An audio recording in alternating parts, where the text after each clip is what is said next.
I was standing in my driveway at 6 in the morning, watching steam rise from my heated garden hose as it filled the water troughs for my horses, when Patricia Harmon appeared at the property line like some kind of suburban specter, already worked up about something. The temperature had dropped to 15 degrees Fahrenheit overnight here in Billings, Montana, and I had learned the hard way last winter that regular hoses would freeze solid within minutes at these temperatures. My 8 horses needed water, and I needed a solution that actually worked. That solution was the heated hose I had installed 3 months ago, and it had been a game changer for my morning routine. "Excuse me, Nathan," Patricia called out, her breath forming angry little clouds in the freezing air. "I need to speak with you about that hose of yours." I turned off the spigot and faced her, already bracing myself for whatever complaint she had dreamed up this time. Patricia was the president of our Meadowbrook HOA, a position she had held with an iron fist for the past 7 years. She was somewhere in her late 40s, always dressed like she was heading to a business meeting even at dawn, and she took her role as neighborhood enforcer more seriously than most people take their actual jobs. "Morning, Patricia. What seems to be the problem?" She crossed her arms, her designer coat crinkling with the movement. "That heated hose is not approved by the HOA. According to our bylaws, any external modifications or installations require approval from the board before implementation." I stared at her for a moment, trying to process what she had just said. "Patricia, it's a hose. I didn't install a hot tub or build a shed. It's literally just a hose that has heating elements to prevent freezing." "That's irrelevant," she snapped. "The bylaws are clear. Any modifications must be approved. I'm going to have to ask you to stop using it immediately until you submit the proper paperwork and wait for board approval." "And what exactly am I supposed to use in the meantime? Regular hoses freeze in minutes out here. My horses need water." Patricia's expression remained unchanged, cold as the morning air. "That's not the HOA's concern. You should have thought about that before making unauthorized changes to your property's external features. I expect you to comply by the end of today, or I'll be forced to issue a violation and fine." She turned on her heel and walked away before I could respond, leaving me standing there in the freezing cold, my frustration building with each step she took back toward her pristine house 3 lots down. I had moved to this development 2 years ago, right after my divorce from Sarah was finalized. The 5 acres had been perfect for my needs, plenty of space for the horses I had always wanted, and the location was close enough to my job as a mechanical engineer at the manufacturing plant outside town. The HOA had seemed like a minor inconvenience at the time, mostly concerned with keeping yards maintained and houses painted in approved colors. I had not realized that Patricia would turn every tiny decision into a federal case. My phone buzzed in my pocket. It was my neighbor, Greg Martinez, who lived on the property adjacent to mine. "Hey man, I just saw Patricia leaving your place. What did she want now? She's demanding I stop using my heated hose. Says it wasn't approved by the HOA." Greg let out a low whistle. "You're kidding. Does she expect your horses to just not drink water? Apparently that's not her problem." "She's out of control, Nathan. Last month she tried to fine the Johnsons because their Christmas lights were the wrong shade of white. The wrong shade of white." I rubbed my eyes, feeling the exhaustion of being up since 5. "I'm not taking the hose down, Greg. It's the only practical solution for winter watering, and there's nothing in the bylaws that specifically prohibits heated hoses." "Good for you. Stand your ground. Maybe someone finally needs to push back on her nonsense. Listen, I've got to run, but let me know if you need anything." I spent the rest of that morning at work distracted, mentally preparing for the battle I knew was coming. Patricia was not the type to back down, and I had just drawn a line in the frozen Montana dirt. When I got home that evening, there was already a violation notice taped to my front door. The document was 3 pages long, citing multiple sections of the HOA bylaws and threatening a fine of $100 per day if I did not comply within 72 hours. I read through it twice, anger building with each ridiculous sentence. The next morning, I used my heated hose again. I had no choice. The temperature was 12 degrees and my horses were counting on me. As I was finishing up, my phone rang. It was an unknown number with a Billings area code. "Hello, Mr. Voss. This is Cheryl from the Meadowbrook HOA board. I'm calling to follow up on the violation notice you received yesterday regarding your unauthorized heated hose usage." I took a deep breath, trying to keep my voice level. "Cheryl, I received the notice. I'm not removing the hose because it's the only way I can water my horses in this weather. There's nothing in the bylaws that specifically prohibits heated hoses. Mr. Voss, the bylaws clearly state that all external modifications require prior approval. Your failure to obtain approval is a violation, regardless of the specific item in question. I'll submit the paperwork for approval then. In the meantime, I'll continue using the hose." There was a pause on the other end. "Mr. Voss, that's not how this works. You need to cease the violation first, then apply for approval." "So you want me to stop watering my horses in sub-zero temperatures, wait weeks or months for approval, and just hope they don't die of dehydration in the meantime? Your livestock management is not the concern of the HOA, Mr. Voss. The bylaws exist to maintain property values and community standards for all residents. This is insane. I'm submitting the paperwork today. You'll have it by tonight, but I'm not stopping the hose usage." I hung up before she could respond, my hands shaking with frustration. I immediately called a lawyer I had worked with during my divorce, Martin Reeves, to see if he had any advice. "Nathan, good to hear from you. What can I do for you?" I explained the situation, expecting him to tell me I was overreacting. Instead, he was quiet for a moment before responding. "HOAs in Montana have fairly broad authority over external property modifications. However, there's an argument to be made that this falls under necessary animal care, which could supersede cosmetic bylaws. The problem is that fighting an HOA can be expensive and time-consuming. They have deep pockets because they're funded by everyone's dues. So what do you recommend? Submit the approval paperwork like you said. Make it thorough, include photos, explain the necessity for animal welfare. Document everything from this point forward, every interaction with the HOA, every notice they send. If they deny your approval for reasons that seem arbitrary, or if they try to impose unreasonable fines, you might have grounds to fight back.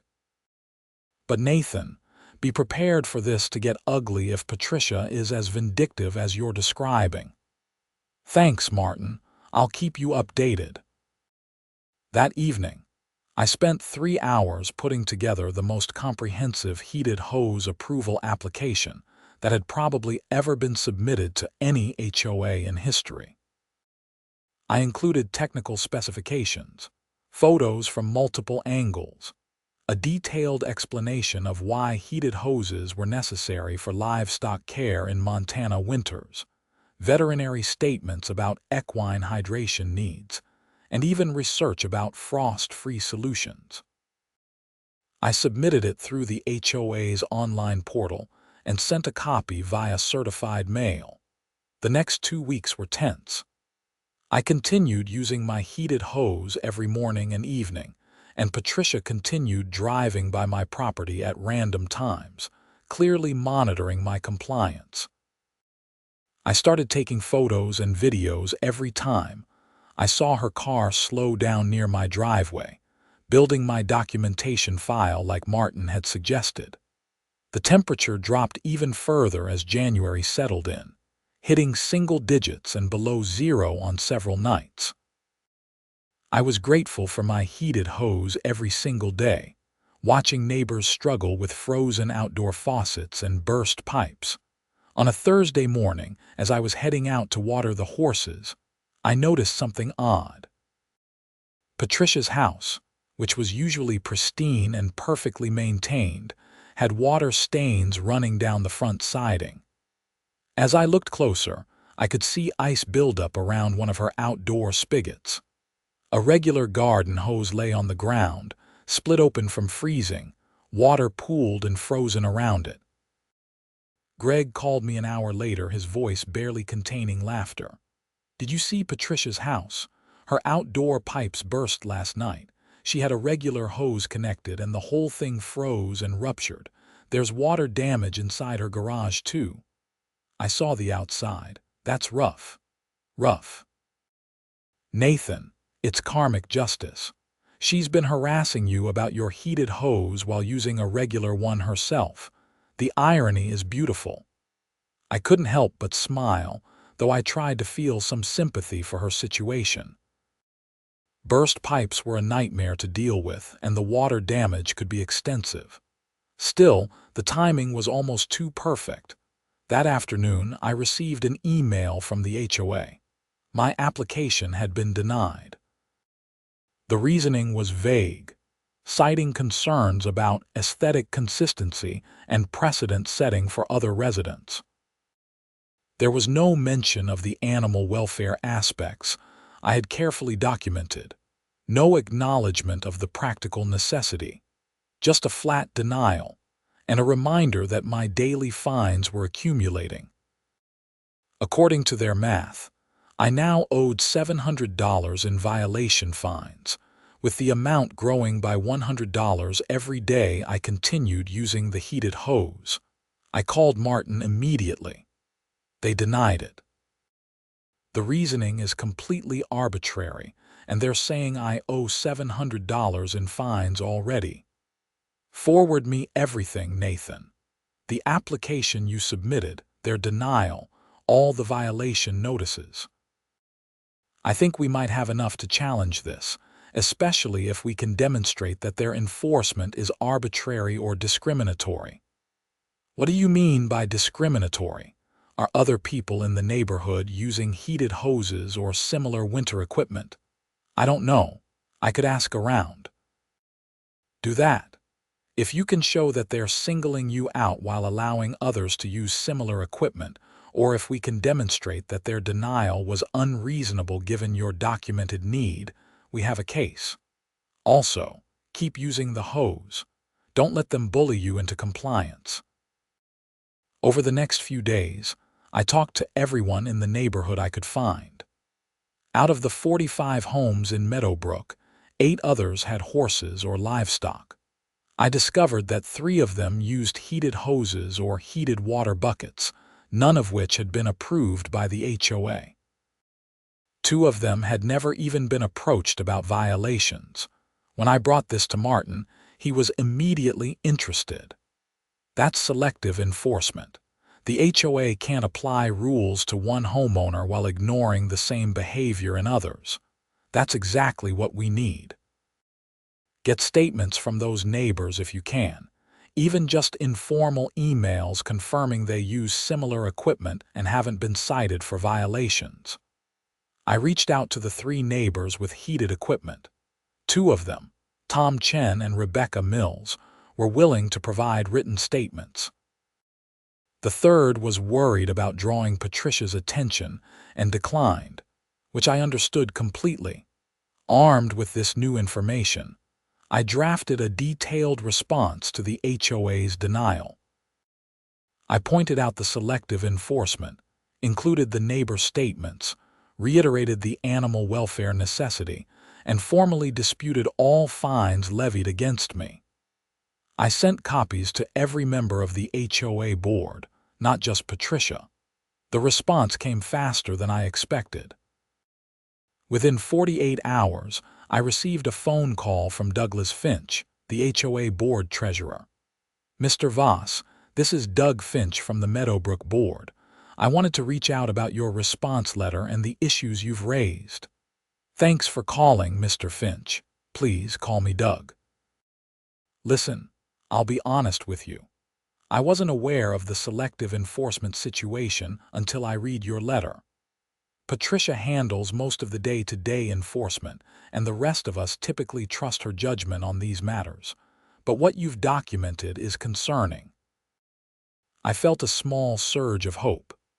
"I appreciate you looking into it, Doug. I'm not trying to cause problems. I just need to take care of my animals." "I understand that. I'm going to bring this up at our next board meeting, which is scheduled for next Tuesday. Would you be willing to attend and present your case directly to the full board?" "Absolutely." "Good. I'll send you the details. And Nathan, between you and me, I think we can work this out. The heated hose seems like a reasonable solution given your circumstances."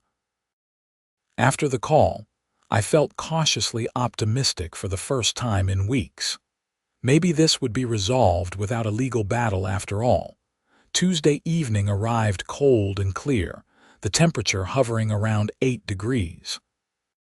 The HOA meeting was held in Patricia's house, which served as the de facto community center for board business. As I walked in, I was struck by the elegance of her home. Everything was perfectly decorated, not a thing out of place, the kind of house that looked like it belonged in a magazine rather than being actually lived in.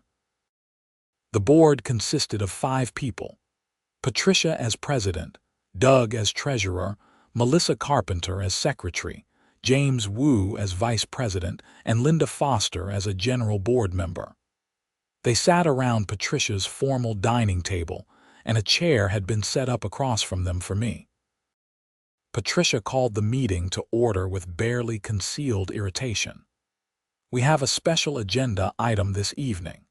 Nathan Voss has requested to address the board regarding his recent violation and the subsequent denial of his heated hose approval application."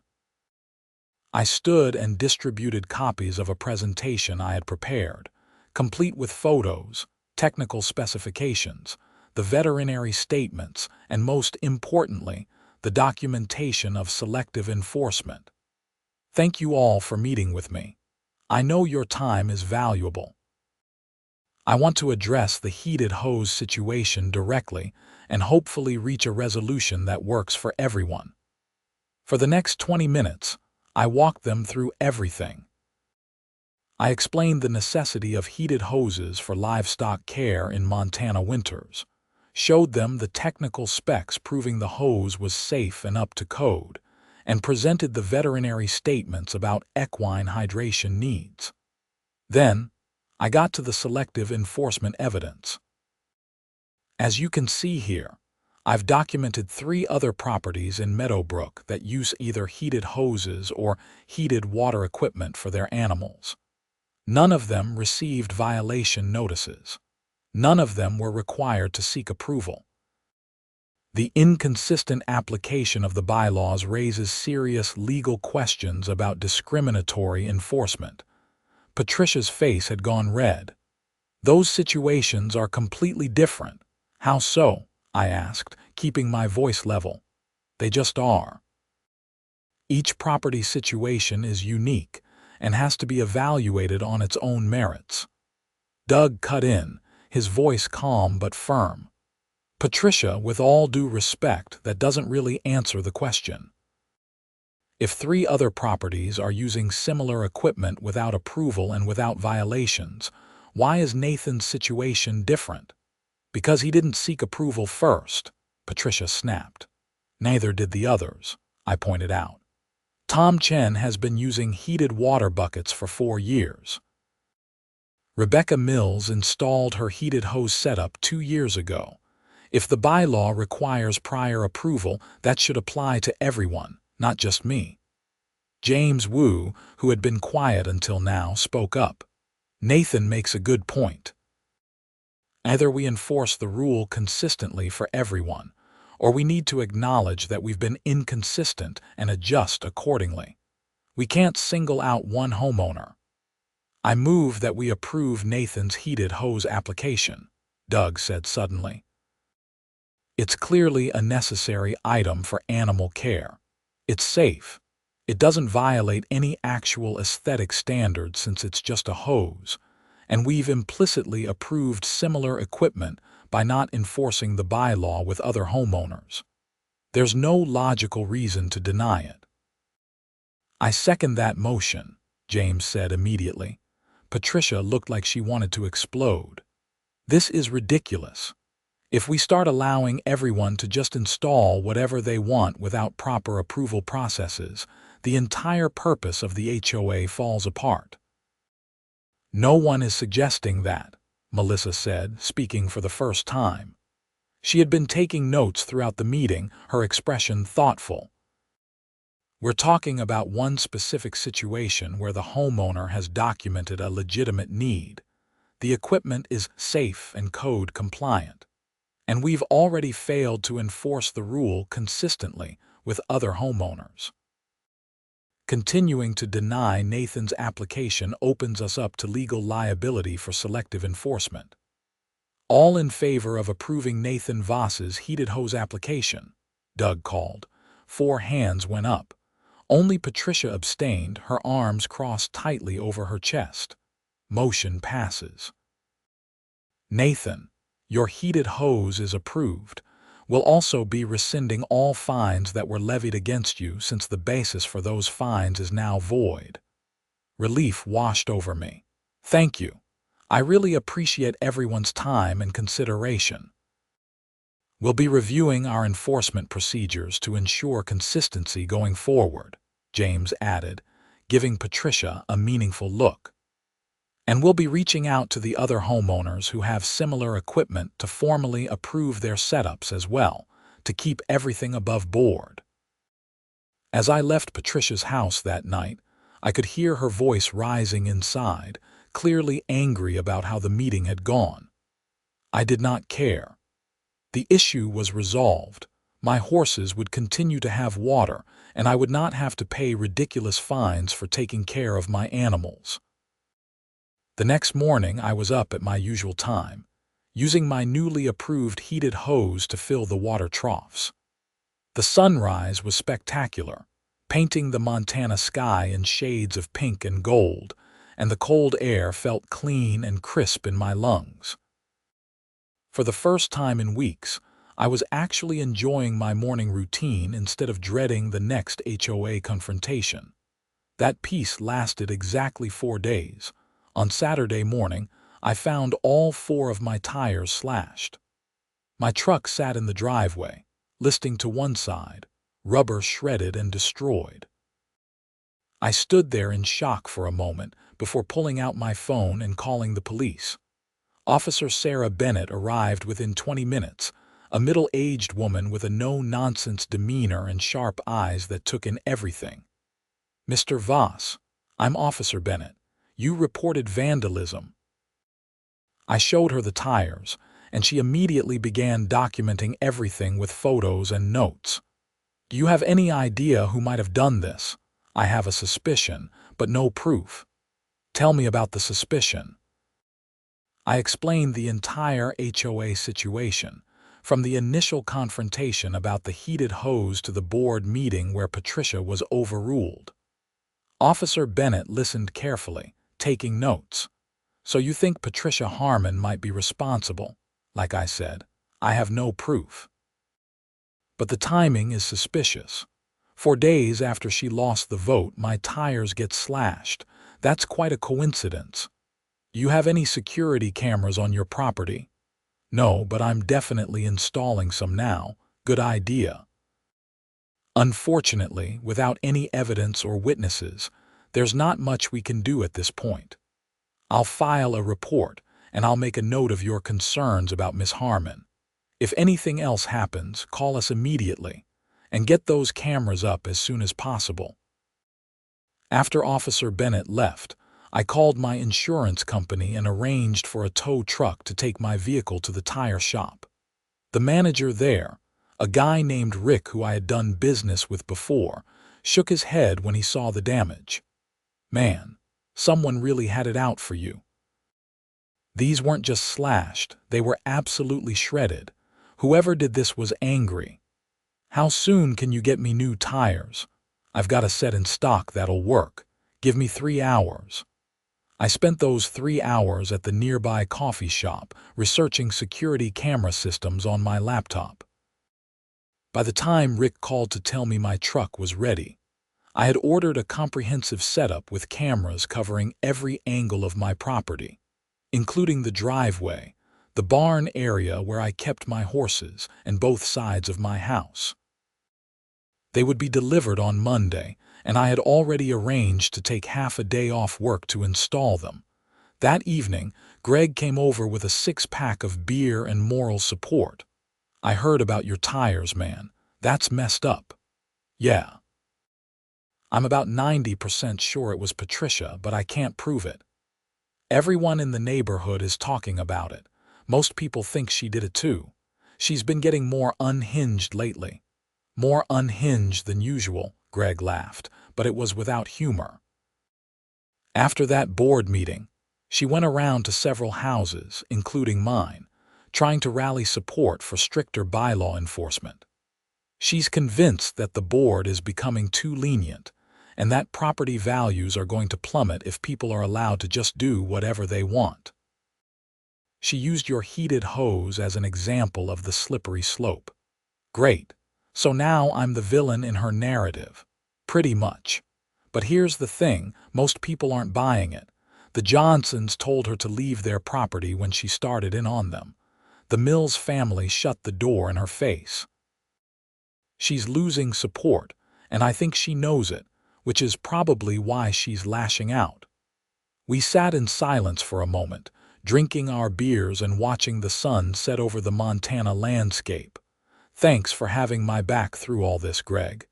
That's what neighbors are for, man. Just be careful. If Patricia really did slash your tires, she's crossed a line from annoying HOA president to actual criminal behavior. People who do that don't usually stop unless they're forced to." His words echoed in my mind long after he left. I made sure all my doors and windows were locked that night, something I had never worried about before moving to Meadowbrook. Monday morning, the security cameras arrived right on schedule. I took the afternoon off as planned and spent 4 hours installing them, making sure every critical angle was covered.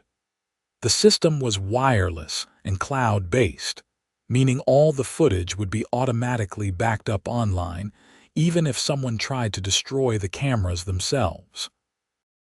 I set it up so I could access the feeds from my phone, giving me constant visibility of my property. That night, lying in bed, I pulled up the camera feeds on my phone and scrolled through them. The barn cameras showed my horses peacefully sleeping in their stalls. The driveway camera had a clear view of my truck and the street beyond. The side cameras covered both property lines. I finally felt like I had some control over the situation again. The next 2 weeks passed quietly. I settled back into my routine.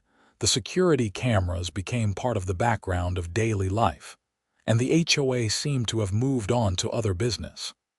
I started to relax, thinking maybe the tire slashing had been an isolated incident, Patricia's one moment of acting out before accepting defeat. I should have known better. On a Wednesday evening in early February, I was working late at the plant, helping troubleshoot a problem with one of our production lines. My phone buzzed with a notification from the security system. Motion detected on the driveway camera. I pulled up the feed and felt my stomach drop. Patricia's car was parked at the end of my driveway. She got out, looking around nervously, and then walked purposefully toward my house. She was carrying something, but in the dim light, I could not quite make out what it was. I immediately opened the security app's recording function and made sure everything was being captured clearly. Patricia walked up to my front door and stood there for a moment, seeming to steel herself for something. Then she pulled out what looked like a can of spray paint and began writing on my door. I was already grabbing my keys and heading for my car, but I was at least 25 minutes away from home. I called 911 as I drove. 911, what's your emergency? This is Nathan Voss. I live at 4782 Meadowbrook Lane in Billings. I'm watching on my security cameras as someone is vandalizing my property right now. The person is Patricia Harmon. She lives at 4791 Meadowbrook Lane. Are you at the property now, sir? No, I'm driving there. I'm about 20 minutes away. But I have live video footage of her vandalizing my front door. Sir, do not confront her yourself. We're sending officers to your address now. Stay on the line with me. I forced myself to drive carefully despite wanting to floor it. The dispatcher kept me on the phone, asking questions about the HOA situation and the previous tire slashing incident. By the time I turned onto Meadowbrook Lane, I could see police lights already flashing outside my house. 2 police cars were parked in my driveway, and Patricia was standing between them, her hands behind her back in handcuffs. Officer Bennett was there again, along with 2 other officers I did not recognize. I parked on the street and walked up, my heart pounding. Officer Bennett saw me and walked over. Mr. Voss, we caught her in the act. She was still holding the spray paint can when we arrived. Your front door has some pretty explicit language spray painted on it, along with some threats. I looked past her and saw my front door. In red spray paint, Patricia had written "liar" and "you'll pay for this" across the white surface, along with several profanities I would rather not repeat. I've got the whole thing on video from my security cameras, I said. From the moment she arrived until she started spray painting. We'll need copies of that footage. This is going to be charged as criminal mischief at minimum, possibly harassment depending on what the DA decides. Combined with the previous tire slashing, which we're now going to revisit with this new information, she's looking at serious consequences. Patricia saw me standing there and started yelling. This is your fault. You've destroyed this neighborhood. You've undermined everything I've worked for. Madam, you need to stop talking, one of the other officers said firmly. Anything you say can and will be used against you. But Patricia was beyond reason. He broke the rules. He didn't follow the process, and the board just let him get away with it. Someone has to maintain standards. Madam, that doesn't give you the right to vandalize his property, Officer Bennett said. You're under arrest for criminal mischief. You have the right to remain silent. They put her in one of the police cars, and she continued yelling until they closed the door, muffling her voice. I watched in a daze as they drove away with her, the scene surreal in the flashing red and blue lights. Officer Bennett stayed behind to take my statement and collect the security camera footage. I showed her the recordings on my phone first, then uploaded them to a secure cloud folder she could access. This is excellent footage, she said. Clear view of her face, clear view of the vandalism in progress. Combined with her statements at the scene, the DA is going to have an easy case. I wouldn't be surprised if they also charge her for the tire slashing now. What happens next? She'll be booked, and she'll have an arraignment within a few days. Given that this appears to be harassment connected to your HOA dispute, and given her position of authority in that HOA, the judge might take this seriously. She's looking at potential jail time, probation at minimum, definitely a restraining order. After everyone left, I stood in my driveway staring at my vandalized door. The adrenaline was wearing off, leaving me exhausted and oddly sad. This whole situation had spiraled so far beyond a simple dispute about a heated hose. Patricia had destroyed her own life over something so fundamentally trivial, and I could not understand why she had let it get to this point. Greg appeared at my property line, having clearly watched the whole thing unfold. "Holy hell, Nathan, I saw the cops. Did Patricia actually get arrested?" "Yeah. She spray-painted my door while I was at work. I got it all on camera. She's lost her mind. This is insane." We stood there in silence for a moment, both processing what had happened. The cold night air made our breath visible, and somewhere in the distance, a dog was barking.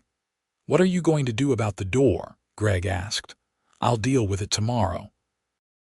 Right now I just want to go inside, feed my horses, and try to process all of this." The next morning, I took photos of the vandalized door for my insurance claim, then spent 2 hours cleaning it and repainting it. The paint did not quite match, but it was better than leaving Patricia's angry message visible for the whole neighborhood to see. Doug Finch called me around noon. "Nathan, I just heard about what happened last night. On behalf of the HOA board, I want to apologize.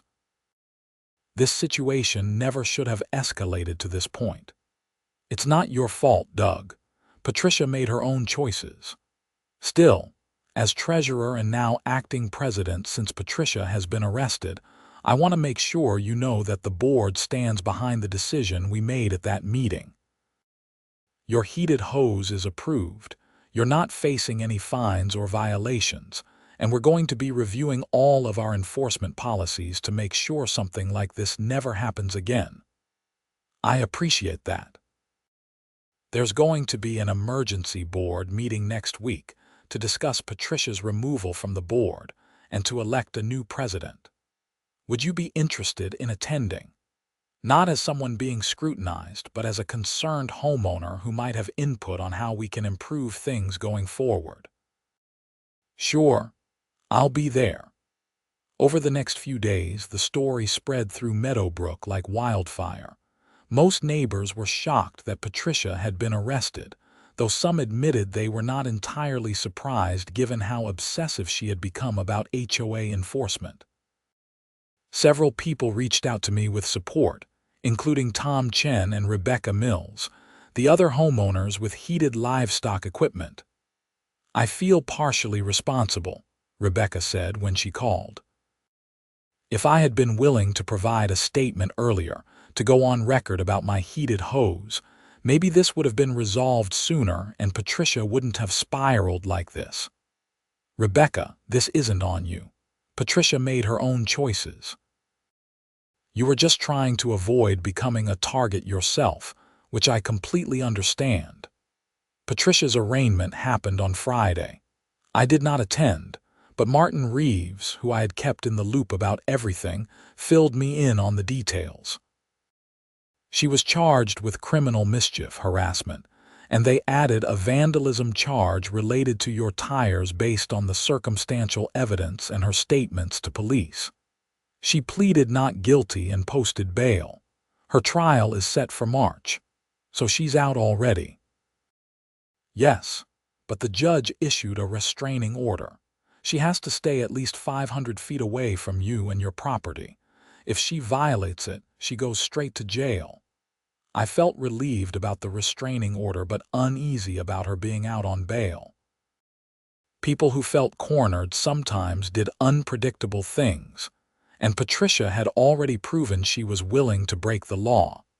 The emergency HOA board meeting happened on Tuesday evening, held at the community center this time instead of at Patricia's house. The room was packed.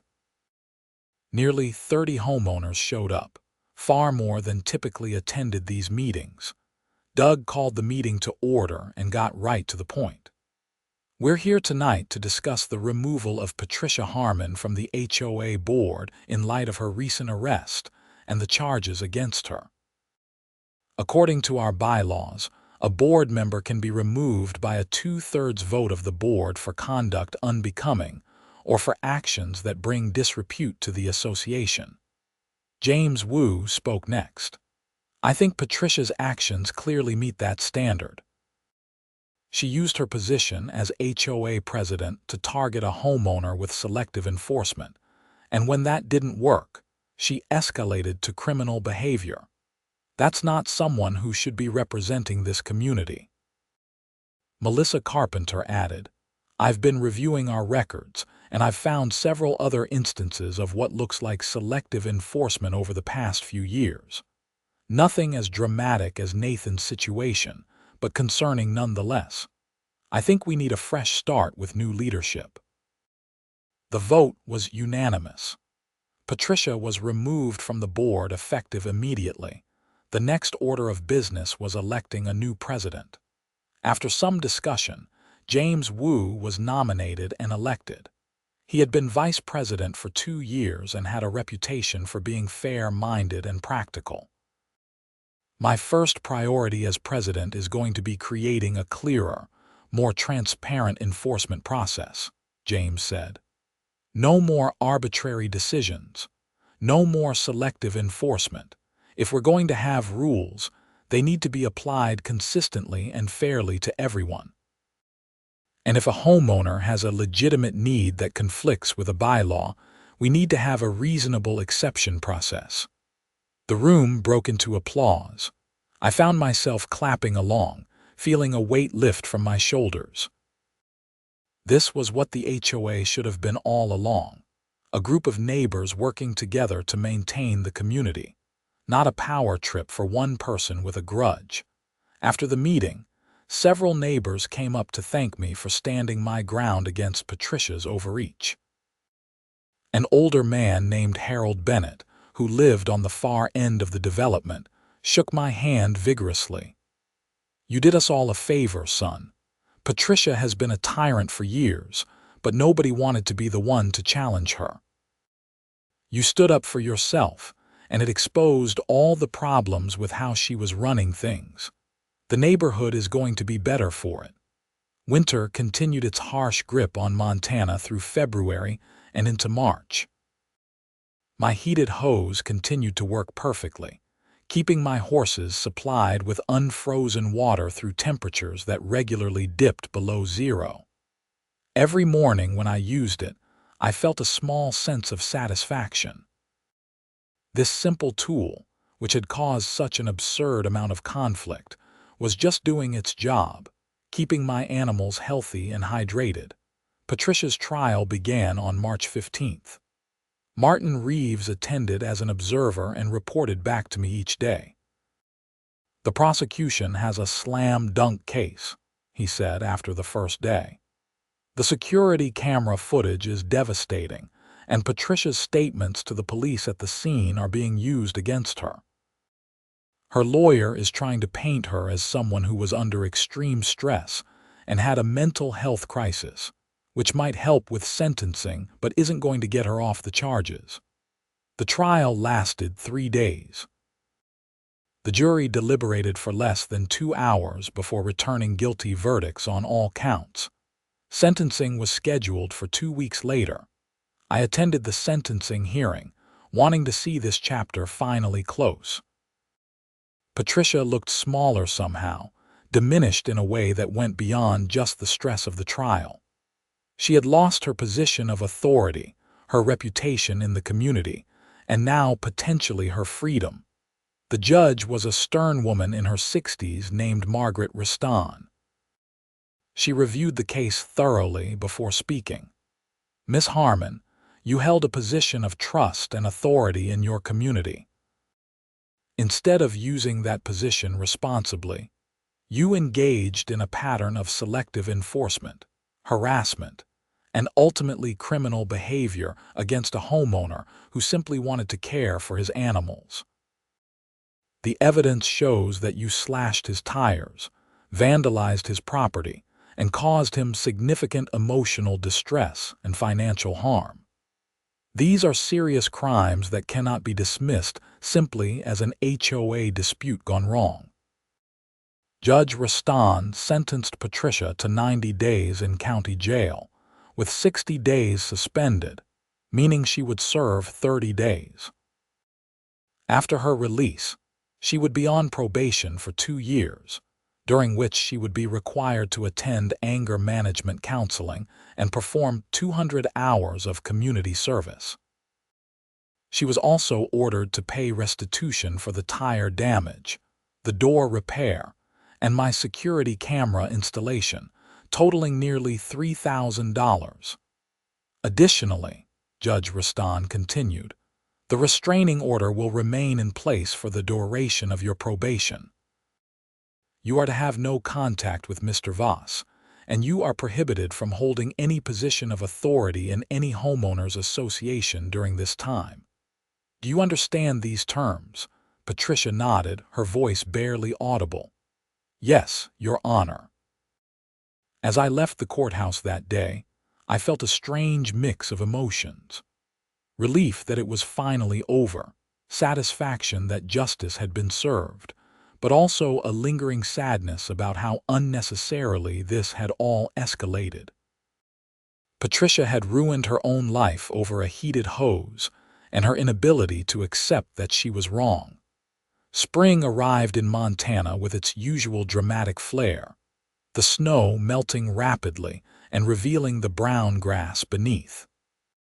My horses loved being able to spend more time outside, and I found myself actually enjoying my property again without the constant stress of HOA battles. James Wu proved to be an excellent HOA president. He implemented the changes he had promised, creating a clear appeals process for bylaw disputes and publishing a comprehensive guide that explained exactly what required approval and what did not. He also sent personal letters to every homeowner who had livestock, officially approving their heated water equipment and apologizing for the previous inconsistent enforcement.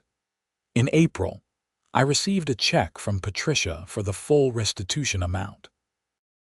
The envelope had no return address and no note, just the check. I deposited it and tried to put the whole saga behind me. One evening in early May, as I was outside using my heated hose for one of the last times before the weather would make it unnecessary, Greg walked over carrying 2 beers. "Thought you might want to celebrate," he said, handing me one. "I heard Patricia finished her jail sentence last week and moved out of the neighborhood. Her house is up for sale." "Where did she go?" "No idea.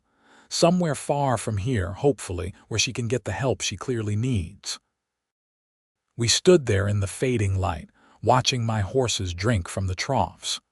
The water flowed smoothly from the heated hose, steam rising slightly in the cool evening air.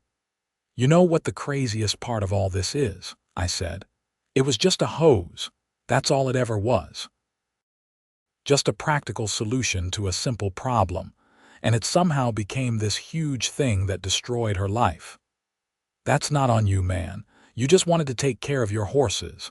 She's the one who turned it into a war." "I know. It just seems like such a waste."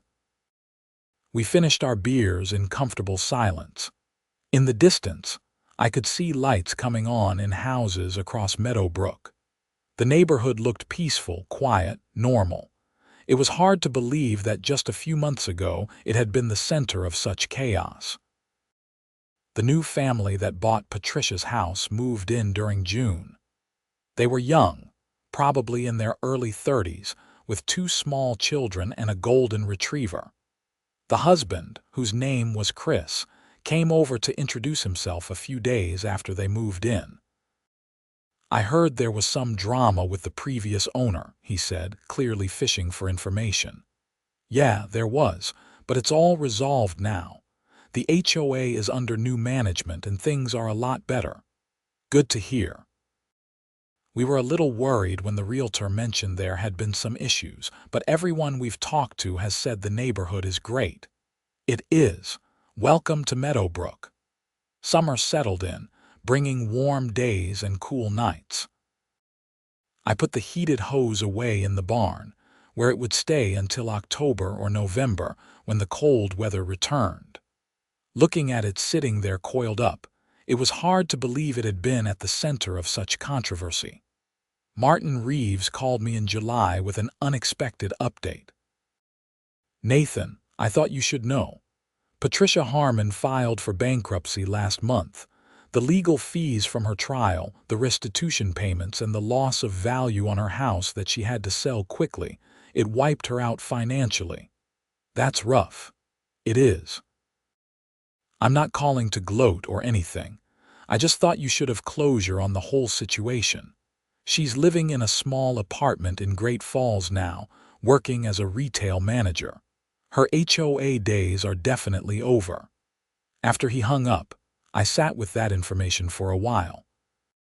Part of me felt vindicated, like the universe had balanced the scales. But mostly, I just felt tired of the whole thing. Patricia had paid a heavy price for her actions, probably heavier than anyone had anticipated when this all started. Life went on. I continued working at the plant, taking care of my horses, and being a regular member of the Meadowbrook community. The HOA under James Wu's leadership was efficient and fair, handling actual problems like road maintenance and snow removal without the drama and overreach that had characterized Patricia's tenure. In September, James called to ask if I would be willing to join the HOA board as a general member. One of the existing board members was moving out of state, and they had an opening. I appreciate the offer, James, but I think I'll pass. I'm happy just being a regular homeowner without all the politics and decision-making. I understand completely. But if you ever change your mind, the offer stands. You've got good judgment and you're not afraid to stand up for what's right. Those are qualities we need on the board. As October arrived and the temperatures began dropping again, I pulled the heated hose out of storage and set it up for another winter season. The first time I used it, filling the water troughs on a crisp morning with frost on the ground, I thought about everything that had happened.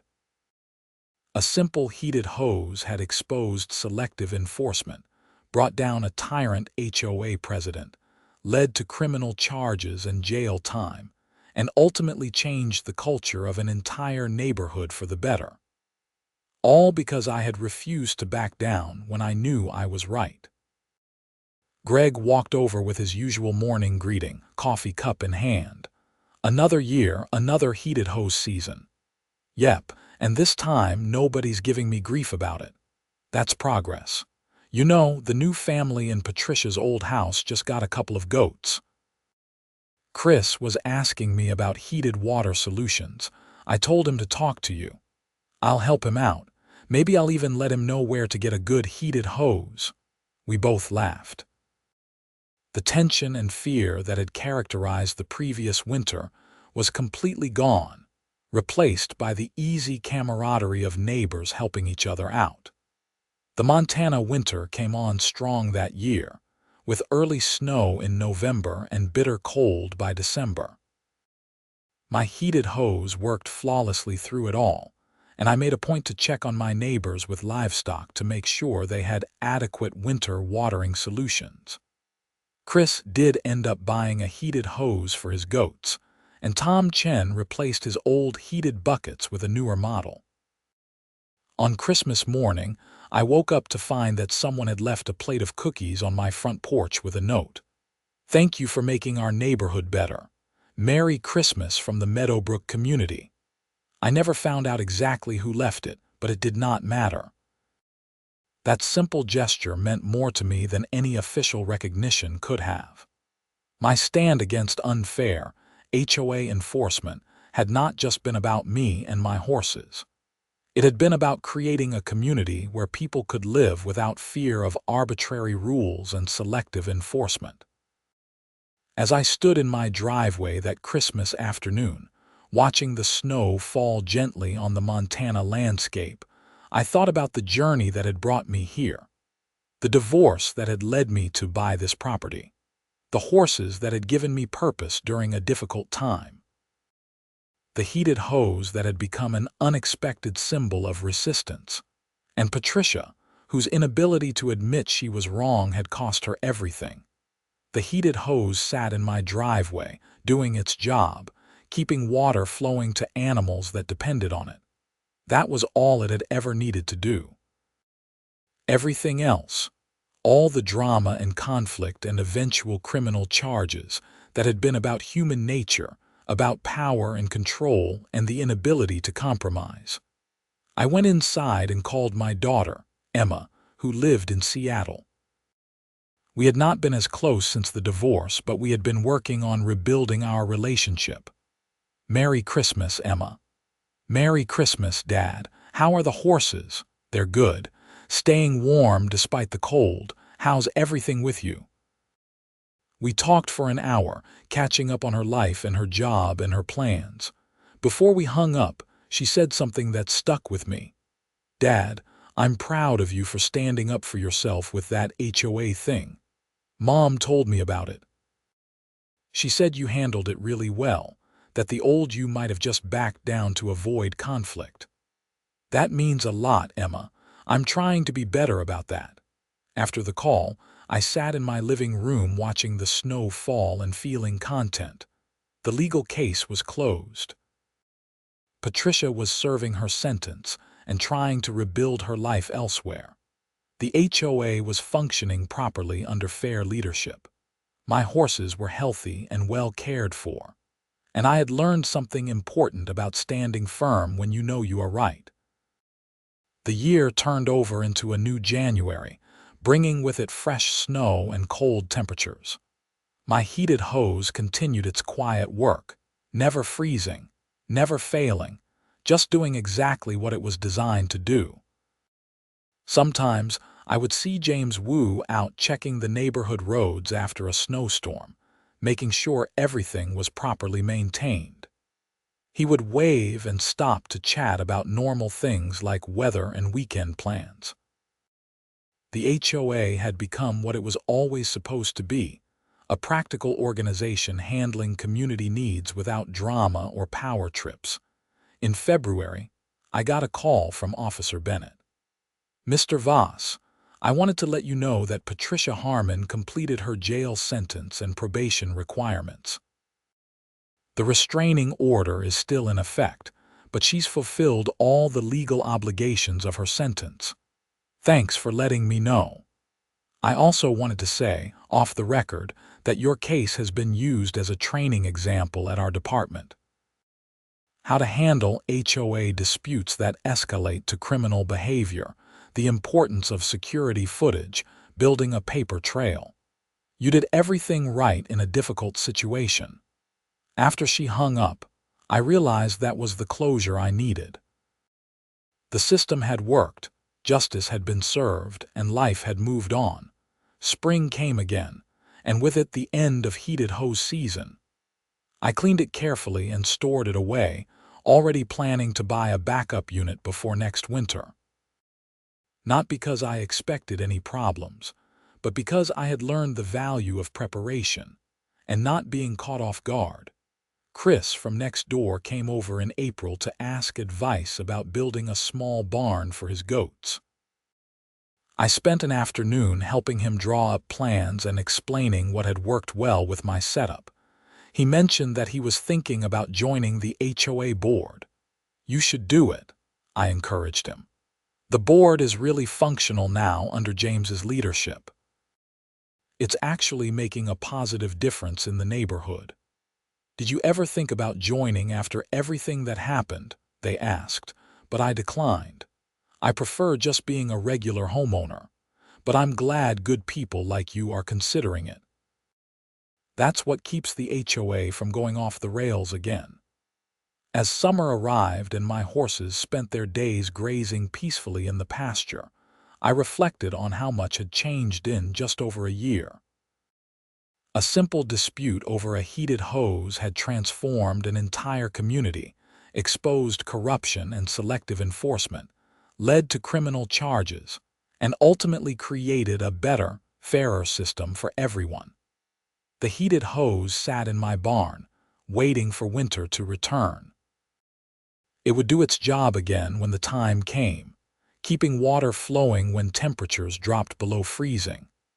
But now it would do that job without controversy, without conflict, just quietly serving its purpose like it should have been allowed to do from the beginning.